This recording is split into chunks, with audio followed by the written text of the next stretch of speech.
David Muir, ABC's World News Tonight, America's most watched newscast. Now streaming same day with all the breaking news of the day on Disney+.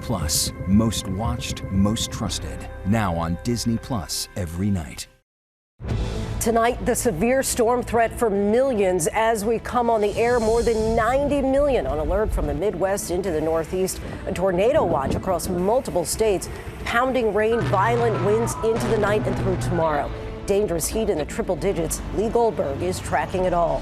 Hours after President Trump threatened a major escalation in the war in Iran, his sudden about-face calling off new military strikes. The president now says a deal with Iran could be in place as early as this weekend. Rachel Scott reports from the White House. The images coming in, a series of explosions level a home and rock an entire neighborhood. A massive fireball, at least 9 homes damaged. Tonight, the chilling political assassination that stunned the country. The accused killer admitting to the attacks, pleading guilty to murdering a Minnesota lawmaker and her husband and critically wounding a state senator and his wife. President Trump announces his nominee for the next director of national intelligence amid bipartisan backlash over who will fill the role on an acting basis. Angry lawmakers leave town without approving a key spy tool. Here in New York, celebrations get out of control after the Knicks' historic comeback against the Spurs in Game 4 of the NBA Finals. Dozens of fans arrested, some throwing eggs at Spurs star Victor Wembanyama outside the team's hotel. Tonight, the urgent warning about a growing criminal trend. Authorities say teenagers are being recruited online for violent crimes, including killings, bombings, and abductions. Dashcam video shows the moment one police officer mistakenly is shot by another. The police chief is calling it horseplay. The World Cup now officially underway. Dolly Parton launches her own coffee line, the famous song inspiring the name of her brand. And the miracle comeback. After being down 29 points against the Spurs, the faces of the Knicks fans tell the story. From ABC News World Headquarters in New York, this is World News Tonight with David Muir. Good evening, everyone. I'm Lindsay Davis in for David. We begin tonight with a tornado emergency at this hour.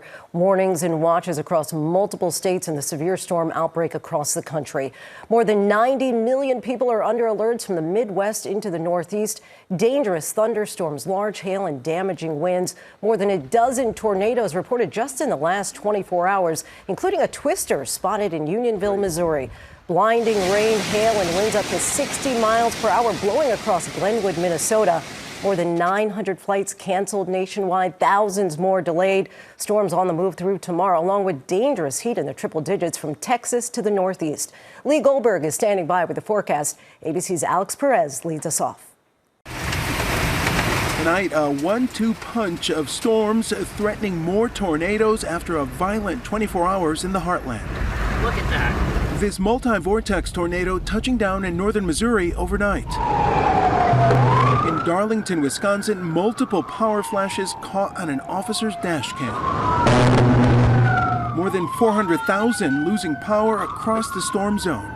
Chicago slammed with straight-line winds overnight. Oh my God, look at the car. Branches snapping off trees along the city's famed Michigan Avenue, landing on cars. Oh my God. Lounge chairs flying into traffic. The storms uprooted massive trees all over the area, breaking windows. One of the larger branches on the trees snapped off, and then as it came down, it broke in half, hit our side of the building as well as our neighbors. High winds peeling the roof off of this condo building. You can see it hanging down over the side. Northwest of Milwaukee in Lomira, Wisconsin, crews racing to shore up this apartment complex after storms tore the roof clean off. Residents helping each other clean up their damaged neighborhoods. That's small town Wisconsin. That's how we do things here. And Lindsay, those straight line winds creating some real damage, snapping this tree, slamming it into this car, and as you can see, completely crushing it. A long night ahead for millions. Chicago here under a tornado watch tonight as this storm now heads east. Lindsay? We'll, of course, be monitoring it all. Alex, thank you. So let's get right to ABC senior meteorologist Lee Goldberg. Lee, what are you seeing? Lindsay, we had a large and destructive tornado northeast of Peoria. That was on the ground. It's tracking northeast. It should stay south of Chicago. Close call with the south side, but closer to Kankakee and Gary, Indiana. Get to a place of safety if you're in the track of this storm. Tornado watches, as you heard, in effect for Chicago, back to northern Illinois, Iowa, and Missouri. Destructive winds can go up to 80 miles an hour. Severe thunderstorm watches from St. Louis to Tulsa. There are also severe storms from Syracuse to D.C. We had damaging storms across the Hudson Valley of New York and Long Island as well. More severe weather tomorrow in the Northeast, New England, New York City, Philly, and D.C., all the way to the Carolinas. Strong storms with damaging winds. It's all because of this heat. It feels like it's in the 100s. We'll get a little break in the humidity over the weekend. Lindsay? Lots of activity there, Lee. Thank you. Also breaking tonight, President Trump cancels new military strikes against Iran just hours after signaling the U.S. would launch a major escalation in the war tonight. The president is pulling back on planned strikes, saying a deal to end the war could be in place as early as this weekend. ABC's Rachel Scott is at the White House. Hours after threatening to hit Iran very hard tonight and seize the country's oil industry, President Trump abruptly backing off, claiming there is now a deal to end the war. We just made a great settlement of the war with Iran, and we're going to be subject to finalization of documents. We should get done over the next few days. Iran and the U.S. have been trading fire for days, and this morning President Trump upping the ante, saying the U.S. would be taking Karg Island, the heart of Iran's oil economy, and that the U.S. would then assume total control of their oil and gas markets. But seizing tiny Karg Island could be a bloody battle involving U.S. troops on the ground. President Trump acknowledging war-weary Americans might not be on board. I don't know that America has the stomach for it, to be honest with you. You're going to make a fortune. But I don't know that America has the stomach. I think they'd like to see us come home. Iran's chief negotiator with this warning, saying, quote, wrong strategies and impulsive decisions will reset the entire board for the worse. And this afternoon, President Trump posting he had canceled the scheduled strikes and bombings, adding discussions and final points have been, in both concept and great detail, approved by all parties involved. You have said before that Iran and the United States were close to a deal. It has not happened yet. Why are you so convinced that this time is different? Because they've taken a pounding. They've taken a pounding like very few people could take, and they want to make the deal a lot more than I do.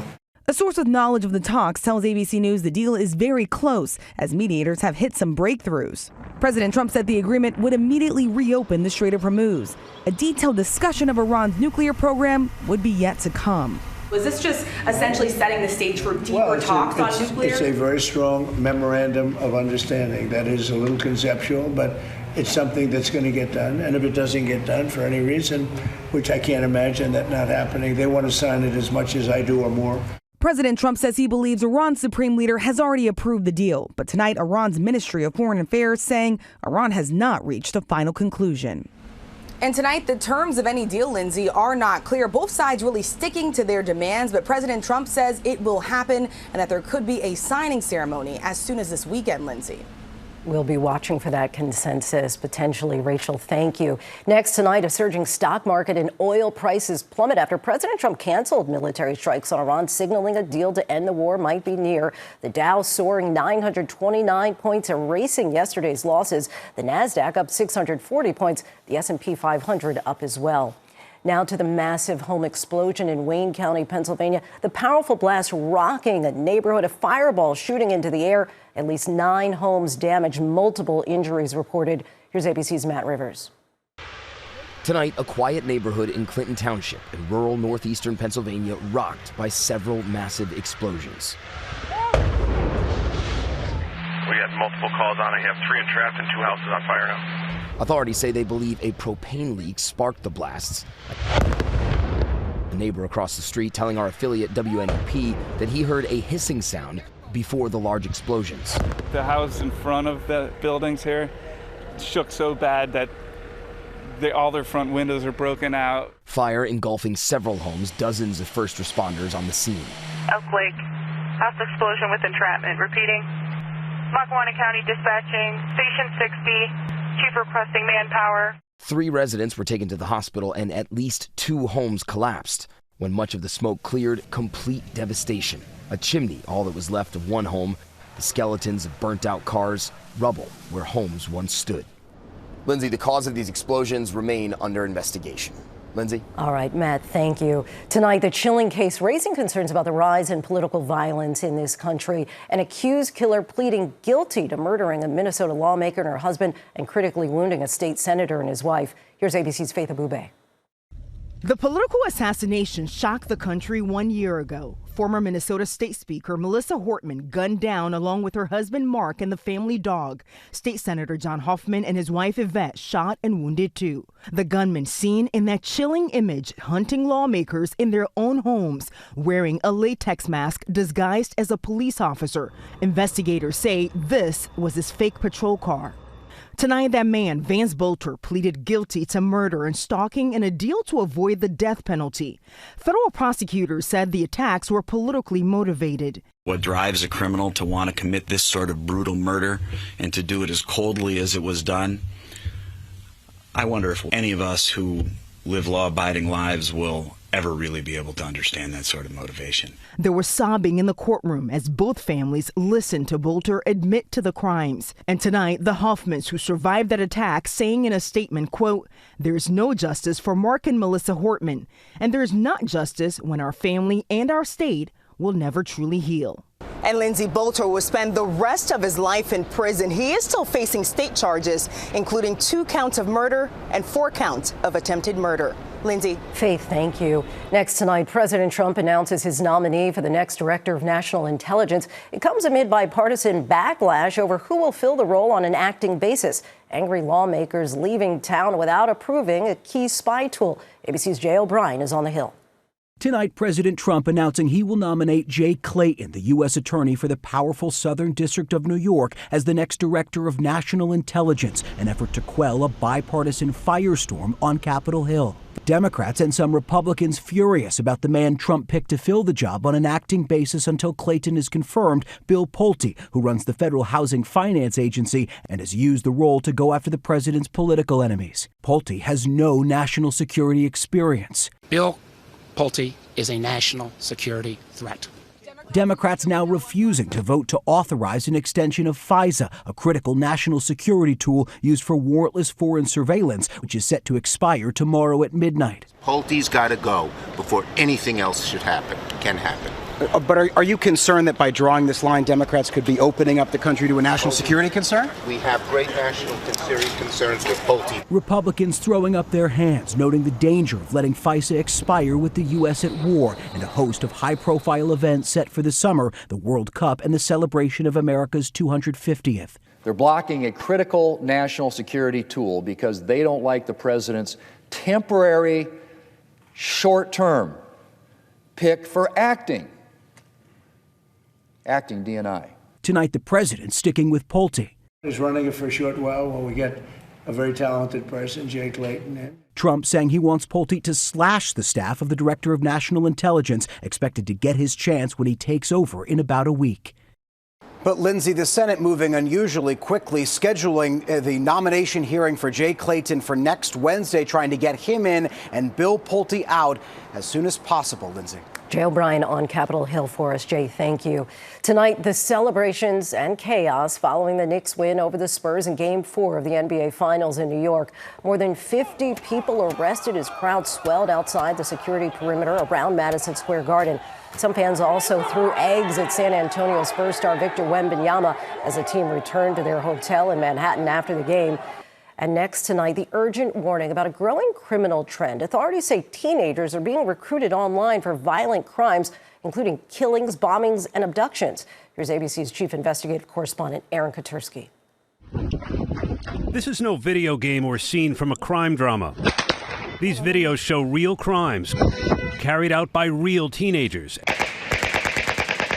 And tonight, authorities say they're part of a growing and terrifying trend.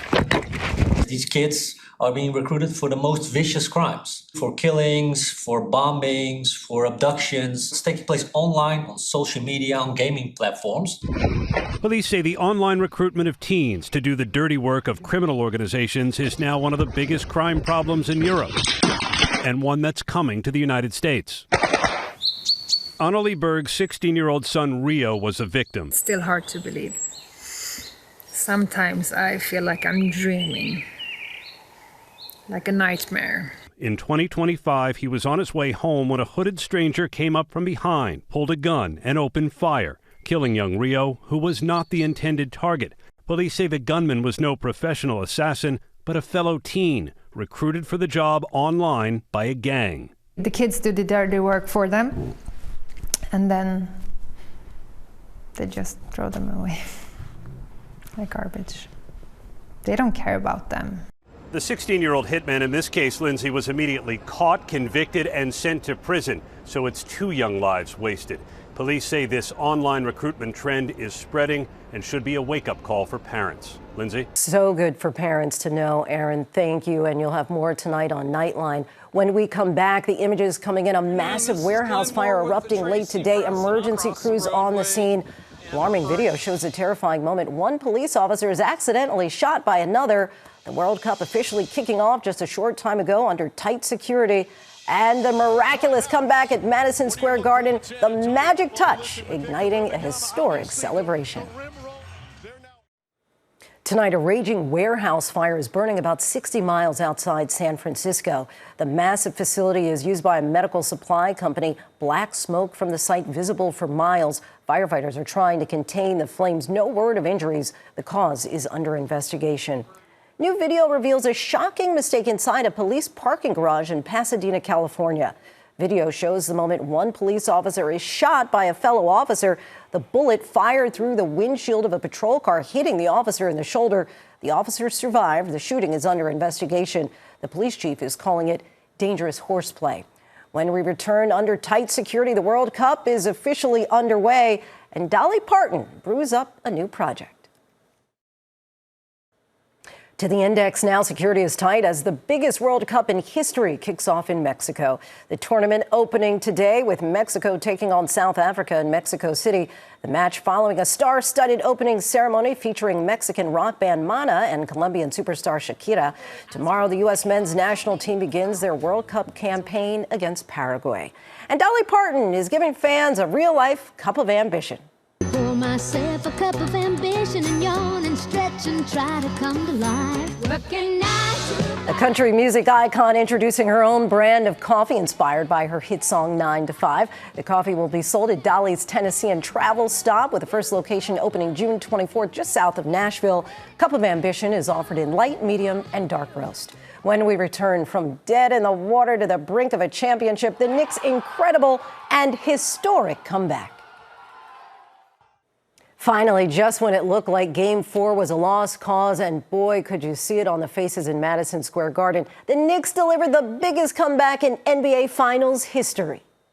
In the first half, it seemed impossible, inconceivable, unattainable, name your adjective. The New York Knicks trailing the San Antonio Spurs by 29 points in Game 4 of the NBA Finals. Everything going the Spurs' way. A deficit so large, it felt like the story had already been written, and you could see it on the faces in the crowd. But in New York, before long, these little town blues had a way of melting away. The Knicks take the lead with 1:22 remaining. After 2 free throws, the Spurs reclaim a 1-point edge. And with just over a second left, one final bounce, one final touch, OG Anunoby tipping the ball in. Shot no good. The tip, it's gone. It's gone. It's gone. With 1.2 remaining, Knicks take the lead. OG Anunoby, and it's 107-106. Disbelief written across stunned faces, joy spilling from every seat. One last possession, 1-point game. No timeouts left. They have to get it in. Then, the sound New York has been longing to hear. That's it. It's over. The greatest comeback in NBA playoff history. The Knicks pull off the miracle comeback. A night that instantly becomes part of the city's mythology. I'm crying. I'm sweating. We're up 3-1. I'll see you in San Antonio. Let's go. The city needs it. Let's go Knicks. My heart stopped. I was literally shaking. Across the city, jubilation spilling into the streets. Firefighters leaning from trucks to high-five fans in Central Park and in bars packed shoulder to shoulder. An epic victory for the ages. And now the Knicks stand just 1 win away from their first NBA championship in 53 years. History within reach. Game 5 of the NBA Finals airs right here on ABC Saturday night at 8:30 Eastern. Thanks so much for watching. I'm Lindsay Davis. For David and all of us here, good night. David Muir, the most trusted, most watched newscast in America. And now, World News Tonight has won the Emmy for Best Live News Program for the 4th year in a row.